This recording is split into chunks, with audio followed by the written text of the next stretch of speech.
चत्वारिंशः सर्गः 40वां सर्ग।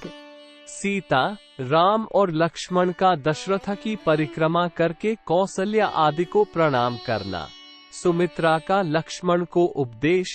सीता सहित श्री राम और लक्ष्मण का रथ में बैठकर वन की ओर प्रस्थान।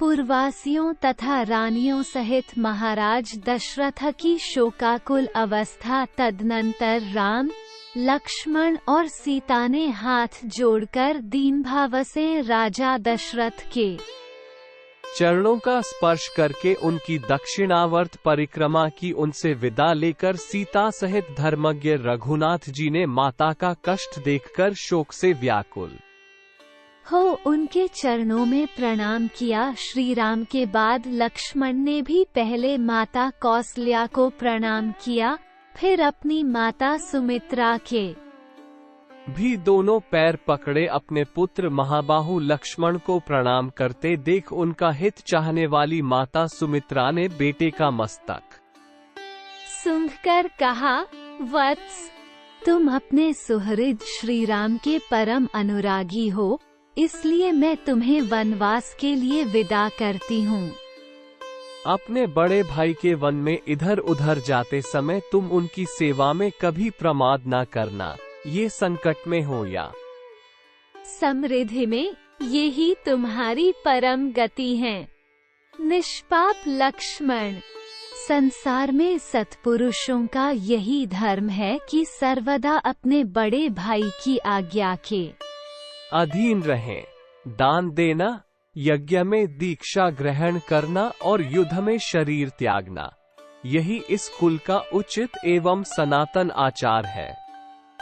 अपने पुत्र लक्ष्मण से ऐसा कहकर सुमित्रा ने वनवास के लिए निश्चित विचार रखने वाले सर्वप्रिय श्री रामचंद्र जी से कहा, बेटा, जाओ जाओ, तुम्हारा मार्ग मंगलमय हो। इसके बाद वे लक्ष्मण से फिर बोली, बेटा, तुम श्री राम को ही अपने पिता महाराज दशरथ समझो, जनक नंदिनी सीता को ही अपनी माता सुमित्रा मानो और वन को ही अयोध्या जानो।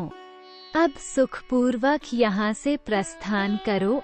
इसके बाद जैसे मातली इंद्र से कोई बात कहते हैं, उसी प्रकार विनय के ज्ञाता सुमंत्र ने ककूटस्थ कुलभूषण श्रीराम से विनय पूर्वक हाथ जोड़कर कहा, महायशस्वी राजकुमार श्री राम, आपका कल्याण हो। आप इस रथ पर बैठिए। आप मुझसे जहाँ कहेंगे वहीं मैं शीघ्र आपको पहुँचा दूंगा।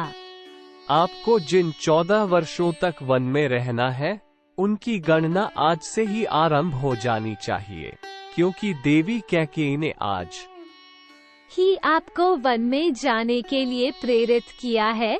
तब सुंदरी सीता अपने अंगों में उत्तम अलंकार धारण करके प्रसन्न चित्त से उस सूर्य के समान तेजस्वी रथ पर आरूढ़ हुई। पति के साथ जाने वाली सीता के लिए उनके श्वशुर ने वनवास की वर्ष संख्या गिनकर उसके अनुसार ही वस्त्र और आभूषण दिए थे। इसी प्रकार महाराज ने दोनों भाई श्री राम और लक्ष्मण के लिए जो बहुत से अस्त्र शस्त्र और कवच प्रदान किए थे, उन्हें रथ के पिछले भाग में रखकर उन्होंने चमड़े से मढ़ी हुई पिटारी और खंतिया कुदारी भी उसी पर रख दी। इसके बाद दोनों भाई श्री राम और लक्ष्मण उस अग्नि के समान दीप्तिमान सुवर्ण भूषित रथ पर शीघ्र ही आरूढ़ हो गए, जिनमें सीता की संख्या तीसरी थी। उन श्री राम आदि को रथ पर आरूढ़ हुआ देख सारथी सुमंत्र ने रथ को आगे बढ़ाया। उसमें जुते हुए वायु के समान वेगशाली उत्तम घोड़ों को हाँका। जब श्री रामचंद्र जी सुदीर्घ काल के लिए महान वन की ओर जाने लगे, उस समय समस्त पूर्ववासियों, सैनिकों तथा दर्शकरूप में आए हुए बाहरी लोगों को भी मूर्छा आ गई। उस समय सारी अयोध्या में महान कोलाहल मच गया। सब लोग व्याकुल होकर घबरा उठे। मतवाले हाथी श्रीराम के वियोग से कुपित हो उठे और इधर उधर भागते हुए घोड़ों के हिनहिनाने एवं उनके आभूषणों के खनखनाने की आवाज सब ओर गूंजने लगी। अयोध्यापुरी के आबाल वृद्ध सब लोग अत्यंत पीड़ित होकर श्रीराम के ही पीछे दौड़े, मानो धूप से पीड़ित हुए प्राणी पानी की ओर भागे जाते हो। उनमें से कुछ लोग रथ के पीछे और अगल बगल में लटक गए। सभी श्रीराम के लिए उत्कंठित थे और सबके मुख पर आंसुओं की धारा बह रही थी। वे सब के सब उच्च स्वर से कहने लगे, सूत, घोड़ों की लगाम खींचो, रथ को धीरे धीरे ले चलो। हम श्रीराम का मुख देखेंगे, क्योंकि अब इस मुख का दर्शन हम लोगों के लिए दुर्लभ हो जाएगा। निश्चय ही श्री रामचंद्र जी की माता का हृदय लोहे का बना हुआ है, इसमें तनिक भी संशय नहीं है। तभी तो देवकुमार के समान तेजस्वी पुत्र के वन की ओर जाते समय फट नहीं जाता है। विदेह नंदिनी सीता कृतार्थ हो गई, क्योंकि वे पतिव्रत धर्म में तत्पर रहकर छाया की भांति पति के पीछे पीछे चली जा रही हैं। वे श्रीराम का साथ उसी प्रकार नहीं छोड़ती हैं, जैसे सूर्य की प्रभा मेरु पर्वत का त्याग नहीं करती है। अहो लक्ष्मण, तुम भी कृतार्थ हो गए, क्योंकि तुम सदा प्रिय वचन बोलने वाले अपने देवतुल्य भाई की वन में सेवा करोगे। तुम्हारी यह बुद्धि विशाल है, तुम्हारा यह महान अभ्युदय है और तुम्हारे लिए ये स्वर्ग का मार्ग मिल गया है, क्योंकि तुम श्रीराम का अनुसरण कर रहे हो। ऐसी बातें कहते हुए वे पूर्वासी मनुष्य उमड़े हुए आंसुओं का वेग न सह सके। वे लोग सबके प्रेम पात्र इक्ष्वाकु कुल नंदन श्री रामचंद्र जी के पीछे पीछे चले जा रहे थे। उसी समय दयनीय दशा को प्राप्त हुई अपनी स्त्रियों से घिरे हुए राजा दशरथ अत्यंत दीन होकर, मैं अपने प्यारे पुत्र श्री राम को देखूंगा, ऐसा कहते हुए महल से बाहर निकल आए। उन्होंने अपने आगे रोती हुई स्त्रियों का महान आर्तनाद सुना। वो वैसा ही जान पड़ता था जैसे बड़े हाथी युद्धपति के बांध लिए जाने पर हथिनियों का चीत्कार सुनाई देता है। उस समय श्री राम के पिता ककुस्थवंशी श्रीमान राजा दशरथ उसी तरह खिन्न जान पड़ते थे, जैसे पर्व के समय राहु से ग्रस्त होने पर पूर्ण चंद्रमा श्रीहीन प्रतीत होते हैं। ये देख अचिंत्य स्वरूप दशरथ नंदन श्रीमान भगवान राम ने सुमंत्र को प्रेरित करते हुए कहा, आप रथ को तेजी से चलाइए।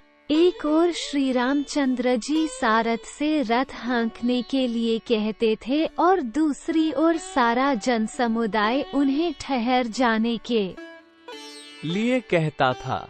इस प्रकार दुविधा में पड़कर सारथी सुमंत्र उस मार्ग पर दोनों में से कुछ न कर सके, न तो रथ को आगे बढ़ा सके और न सर्वथा रोक ही सके। महाबाहु श्री राम के नगर से निकलते समय पूर्ववासियों के नेत्रों से गिरे हुए आंसुओं द्वारा भीगकर धरती की उड़ती हुई धूल शांत हो गई। श्री रामचंद्र जी के प्रस्थान करते समय सारा नगर अत्यंत पीड़ित हो गया।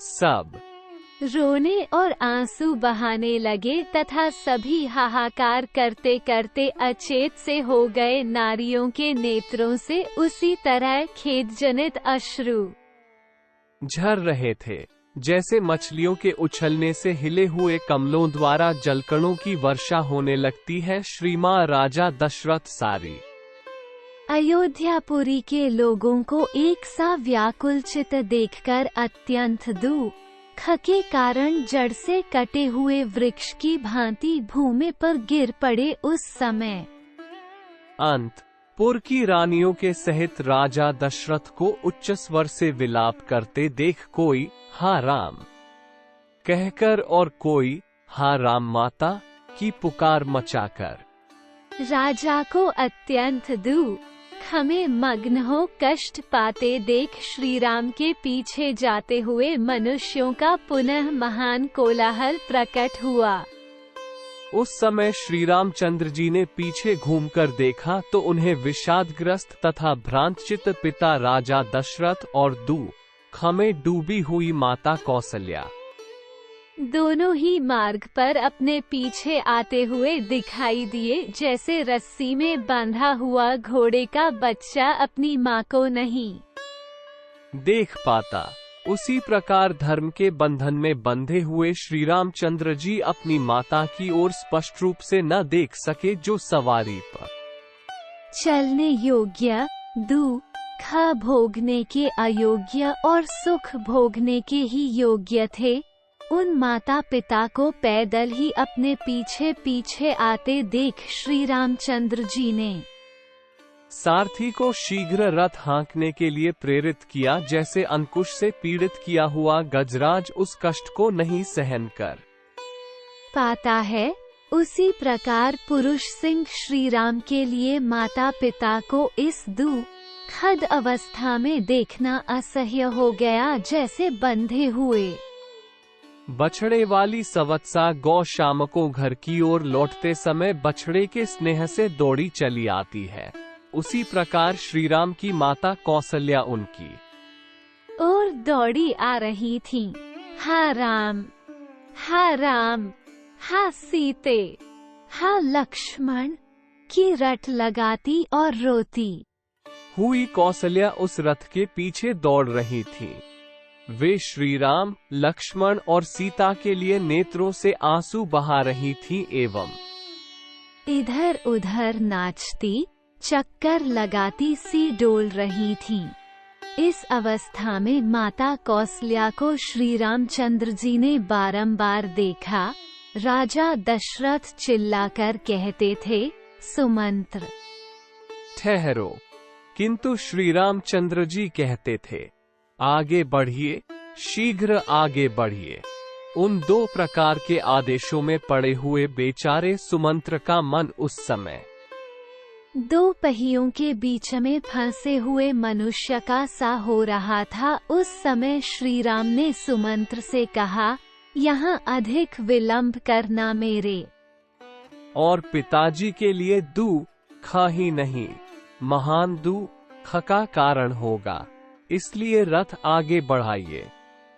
लौटने पर महाराज उलाहना दे तो कह दीजिएगा, मैंने आपकी बात नहीं सुनी। अंत में श्री राम के ही आदेश का पालन करते हुए सारथी ने पीछे से आने वाले लोगों से जाने की आज्ञा ली और स्वत चलते हुए घोड़ों को भी तीव्र गति से चलने के लिए हाँका। राजा दशरथ के साथ आने वाले लोग मन ही मन श्री राम की परिक्रमा करके शरीर मात्र से लौटे, मन से नहीं लौटे, क्योंकि वो उनके रथ की अपेक्षा भी तीव्रगामी था। दूसरे मनुष्यों का समुदाय शीघ्रगामी मन और शरीर दोनों से ही नहीं लौटा। वे सब लोग श्री राम के पीछे पीछे दौड़े चले गए। इधर मंत्रियों ने महाराज दशरथ से कहा, राजन, जिसके लिए यह इच्छा की जाए कि वो पुनः शीघ्र लौट आए, उसके पीछे दूर तक नहीं जाना चाहिए। सर्वगुण संपन्न राजा दशरथ का शरीर पसीने से भीग रहा था। वे विषाद के मूर्तिमान स्वरूप जान पड़ते थे। अपने मंत्रियों की उपर्युक्त बात सुनकर वे वहीं खड़े हो गए और रानियों सहित अत्यंत दीन भाव से पुत्र की ओर देखने लगे। इत्यार्षे श्रीमद् रामायणे वाल्मीकिये आदि काव्ये अयोध्या कांडे ४४ सर्ग। इस प्रकार श्री वाल्मीकि निर्मित आर्ष रामायण आदि काव्य के अयोध्या कांड में 40वां सर्ग पूरा हुआ।